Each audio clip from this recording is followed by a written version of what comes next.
këtu ka një abuzim masë. Unë pash dhe sot deklaratën e qoftë Berishës, qoftë të LRI-s, qoftë të Maltezit, që thoshte që ne po në akuzojnë se në ka... Me studion këtu, pastaj rilidhemi me Olën. Në ka denoncuar zoti Balla, por Balla ka gënjur sepse ne nuk e kemi pasur truallin, pra trulli ka qenë joni, nuk ka qenë shtetëror etj etj. Pra këta merren me aspektin periferik të çështjes. Fakt, unë kam qenë gazetar të 35 vjet, po nuk përbën një subjekt të rëndësishëm, ndoshta përbën, por unë kam qenë, kjo ka qenë një tokë shqitër italianëve, me thënë drejtë. Po pra. Dhe pastaj është kthyer shteti shqiptar. U shqitur dikur në kohën e Zogut, me Zogut, por nëse kjo është një gjë që duhet të kemi para institucionet të ligjit. Akuzan vetvete nuk është për kupton më bëton. Ka qenë nuk është për dhe unë jam marrë me këtë kur ka qenë kryeredaktori i Gazetës Republika. Pavarësisht se dal kjo çështje vlet ta gjykoj gjykata, por unë shoh që mënyra se si mbrohen publikisht zoti Berisha apo njerëzit e tij nuk i përgjigjet asaj çfarë na ka dalë se për cilën akuzohet.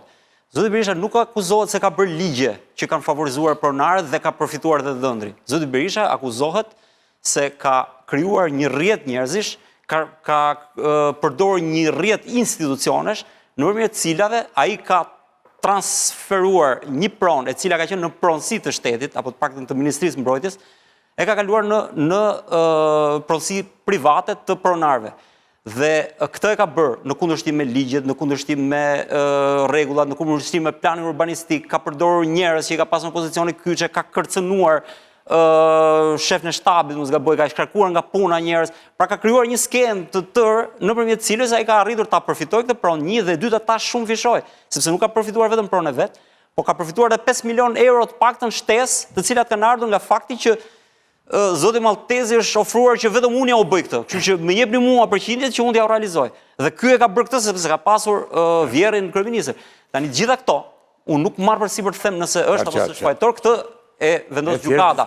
Por unë ndoshta ajo janë nisur që nga ky momenti këta. Ajo që ne mund të themi, ndoshta janë nisur nga momenti kur kjo është shitur italianëve. Që ta përmbyll, ajo që ne mund të themi është fakti që ai nuk akuzohet për atë çfarë thonë këta.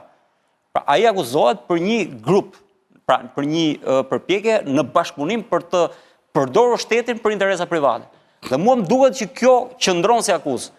Pastaj vërtetohet kjo pastaj. Është dobët thonë sepse kjo ka 35 vjet që bëhet në Shqipëri, për ne si gazetar. Këtu janë bërë krime shumë të mëdha. Tela, të ndërhyj pak.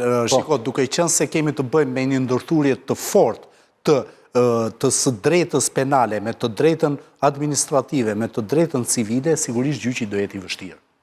Sepse kemi ndërthurje të konflikteve civile, konflikteve administrative, shkeleve administrative, shkele civile, të cilat nuk e dima do shkojnë tek penalja. Ajo që thoni ju mund të qëndroje drejt përsa i përket... Ndoshta zgjedhur dhe kjo mo. Ajo që thoni ju mund të... Zoti avokat. Përsa i përket... Zoti avokat. Momenteve... Ndoshta zgjedhur dhe kjo mo, që të mos mbaroj kur... Ore, jam dakord dhe me këtë, duke qenë se filloj me ato që ne diskutuam për vendimet kolegjale dhe gjatë rrugës prokuroria me shumë të drejtë e rregulloi shënjestrën dhe e kaloi vetëm në korrupsion përsa i përket elementeve. Nuk është vetëm kjo, sepse është dhe hetimi pasuror këtu. Sepse jo, prit, të flasim për çka kemi në dorë sot. Sot kemi në dorë një akuzë korrupsionin ndaj Sali Berishës, ndaj Arbër Maltezi 2 akuza që është korrupsioni dhe pastrimi produkteve dhe vazhdojmë pasaj populli Fatimir Bektashi, Gjimi Begeja dhe firma. Përveç kësaj shtohet edhe mos justifimi pasurisë. Do ne kemi parë që kanë dalë në media apartamente gjithë Europën, tash nga 150-300.000 euro apartamente. Kemi ke pastrimi produkteve që ka Arbër Maltezi. Pjesë e gjyqit është kjo. Jo Sali Berisha. Flasim për akuzat personale. Akuzat janë personale. Dakor, po janë në njëri ka korrupsion pasiv, tjetri ka korrupsion. Kalojmë te, okay. Është një çështje. Që ta përmbyll atëre. Në rast se kemi ndërthurje të këtyre konflikteve të së drejtave, sigurisht që e kemi thënë dhe po e themi, jemi të rësyevesh për të parë se si do të vej ky rezultati i këtij gjykimi, sepse ky do bëj precedentin më të rëndësishëm edhe të gjyqjeve të tjera që do bëhen ndaj zyrtarëve aktual apo ish zyrtarëve të tjerë, se si janë sjell në raport me korrupsionin që mund të bëhet nëpërmjet krijimit të ligjeve apo VKM-ve të ndryshme. Është më e rëndësishme për këta që janë sot se sa për ato që ka qenë dhe kjo është një precedent dhe precedent që do hapet një rrugë. Ky gjyq e ka ngrit stegën e hetimit në një nivel tjetër. Qartë. Nëse deri dje je akuzuar ke vjedh apo jo këtë shishe, këtu gjykohet në kompleks. Tani, nëse ne shojmë dosjen, ajsa kemi pasur mundësi të shojmë 500 faqet e dosjes, fabula është e tillë që një Ka ndërtues... ndryshuar, më falë që ndërpres, proceduraliste që mos bëjmë atë gabim. Ato 500 faqe janë të vendimit të caktimit masës sigurimit. Po, baza ajo është. Jo, nuk është baza ajo. Ajo është vetëm një fillim, një dyshim i arsyeshëm që unë caktoj masën e sigurimit. Sot janë zerruar të gjitha ato. Sot ne flasim për një proces, një shqyrtim gjyqësor, ku çdo provë do merret nga e para, ne nuk e dim se çfarë ka ndodhur gjatë këtij viti me provat e reja, janë pasuruar apo janë zbehur provat e mëparshme. Fabula nuk ndryshon. Fabula është. Fakti penal një është. Një është pra. Domethënë ndërtuesi, Fatmir Bektashi, që e kaj, ka bërë korupcion aktiv. Pra ka korruptuar dhëndrin e kryeministrit dhe kryeministrin. Kjo është fabula.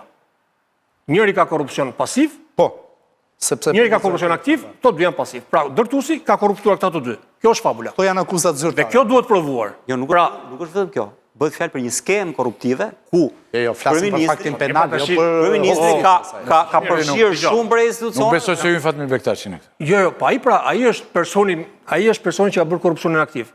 Ai ka akuzën për korrupsion aktiv. Këta dy tjerët kanë për korrupsion pasiv. Po kjo është fabula që ka ndërtuar prokuroria, pra kemi një person që ka korruptuar dy tjerët. Kjo është fabula. Tash kjo duhet provuar në proces. Çfarë ka ndodhur në proces? Ka ndodhur edhe me atë lejen e Italisë. Domethënë, familja ka pasur një tokë të trashëguar, e cila në denoncimin para prak u tha që ishte me dokumentat falsifikuar, pra e kishin blerë italianët dhe këta me letra falso e kishin marrë. Nuk ka kjo manë, ka shumë rëndësi. Ai nuk akuzohet për këtë. Jo, për atë nisë të akuzohet. Pse e përdor Berisha këtë? Për këtë ishte denoncim. Kjo është kundër Berishës. Jo, u akuzua sepse një pronë të familjes Bektashi, të BGS, ka qenë tokë e tyre, e kanë blerë italianët, dhe këta në 90-ën... Andi, ky është denoncimi që ka bërë Balla. Po, pra, kjo... Por ky nuk është, kjo nuk akuza. Po, mi pra, këtu ka nisur e gjithë fabula. Ta po merrem kod me çka ka thënë Ballat, nuk ka rëndësi. Jo, sepse do kishim akuzë tjetër. Këtu ka nisur fabula. Jo, ka shumë rëndësi. Po këta kur kujt e kanë blerë, se këta ja kanë kryer shtetin shqiptar. Këta kanë tokën e tyre, nuk as. Jo, nuk e kanë tokën e tyre. Këta e kanë tokën. Ja kanë shitur shtetin italianët, ja kanë kryer shtetin shqiptar. Jo, dëgjoj tash. Italianët ndërtuan aeroportin atje ku është. Fushën aviacionit që themi ne. Dakor? Pranë ishte edhe ca troje të tjera dhe thanë na duan edhe këto trojet e tjera në ndihmë të aeroportit.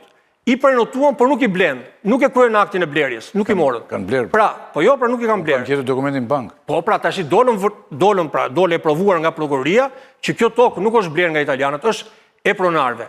Me logjikën e tyre do të thoshte që në të gjithë fushën e aviacionit në Tiranë nuk do të kishte asnjë ndërtim, sepse ajo tokë do ishte blerë nga italianët, është e marrë nga shteti më pas, është sekuestruar nga shteti, dhe atjes duhet kishte ndërtime. Nuk është thelbësore kjo manë, se nuk, domethënë, vim këtu tash. Shiko, vim te prona.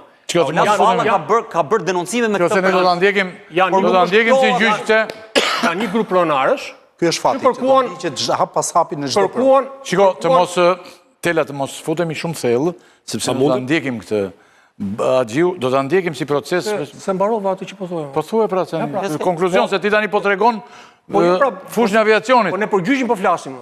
Pra ky gjyqi, po nuk është thelbi kot thot ky dhe nuk është thelbi ky. Ajo që po them unë se këtë pretendime ngre Berisha, por Spaku nuk e akuzon për këtë. Spaku e akuzon se e ke marrë pronët pa drejtë dhe ke përdorur shtetin për të marrë pronën. Atëherë, Spaku akuzon ke marrë këtë pronën. Prona ishte e 5 familjeve, dakor? Këto 5 familjet kishin pronë për qark klubit Partizani dhe klubin Partizani. Dakor? Tani akuzohen se ka ndërhyrë që të privatizohet ky klubi. Është ngritur një agjensi e kthimit pronave, e cila ju ka kthyer pronat me 10 ishpronarëve, mes tyre dhe këtij. Pra nuk ka një vendim të dedikuar që klubi Partizani do t'i kthehet Jamar Maltezit që është dhëndri Sali Berishës. Dakor? I është kthyer, pra nuk ka një vendim. Akuzar se ti ke ndryshuar ligjin për sportin, ti ke ndryshuar destinacionin e pronës. I ikim nga ky moment, ju lutem.